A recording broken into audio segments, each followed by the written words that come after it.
कर भला तो हो भला। अगर हम किसी का भला करते हैं तो भगवान हमारा भी भला ही करते हैं। इस कहानी में भी कुछ ऐसा ही होता है। पति पत्नी और उनके दो प्यारे प्यारे बच्चे का एक खुशहाल परिवार था। एक बार पति पत्नी को जरूरी काम के चलते शहर से बाहर जाना था। काम कुछ ऐसा था कि वे बच्चों को साथ नहीं ले जा सकते थे, इसलिए उन्होंने बच्चों को घर पर ही आया के भरोसे छोड़ दिया था। उनका काम जल्दी पूरा हो गया और वे अपनी कार में घर की ओर चल पड़े। वे बातें कर रहे थे कि बच्चे उन्हें जल्दी आया देख कितने खुश होंगे। तभी उन्हें आसमान में उठता धुआं दिखा। जब वे घर के कुछ पास पहुंचे तो देखा कि मोहल्ले में कुछ दूर रहने वाले उनके एक पड़ोसी के घर आग लगी हुई थी। पति जल्दी अपने घर पहुंचना चाहता था, लेकिन पत्नी ने कहा कि पहले देखो तो पड़ोसी के घर क्या स्थिति है। आखिरकार दोनों कार से उतरकर जलते घर की ओर चल पड़े।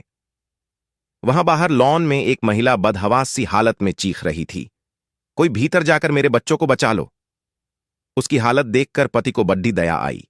उसने अपने कपड़े को पानी में भिगोया और मुंह पर गीला रुमाल बांधकर घर के अंदर दौड़ पड़ा। घबराई पत्नी ने उसे रोकना चाहा, पर वह नहीं रुका। अंदर पहुंचकर उसने पाया कि बैठक कक्ष में दो बच्चे डरे सहमे बैठे थे।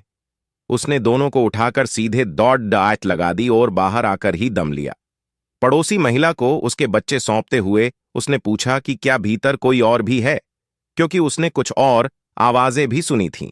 महिला से पहले ही उसके बच्चे घबराए हुए चिल्ला पड़े कि उनके दो दोस्त और है जो उनके साथ छुपन छुपाई खेल रहे थे और ऊपर गए थे। अब वह आदमी एक बार फिर वहां जाने की तैयारी करने लगा। इस बार उसकी पत्नी के साथ ही अन्य लोगों ने भी रोका, परंतु वह जलते घर की ओर दौड़ पड़ा। ऊपर के कमरे में आग पहुंची नहीं थी, लेकिन धुआं भरा था। वह बहुत मुश्किलों के बाद बच्चों तक पहुंचा और उन्हें उठाकर सीढ़ियां उतरने लगा। दोनों बच्चे उसके एक एक कंधे पर थे। अचानक उसे लगा कि बच्चों का स्पर्श जाना पहचाना है।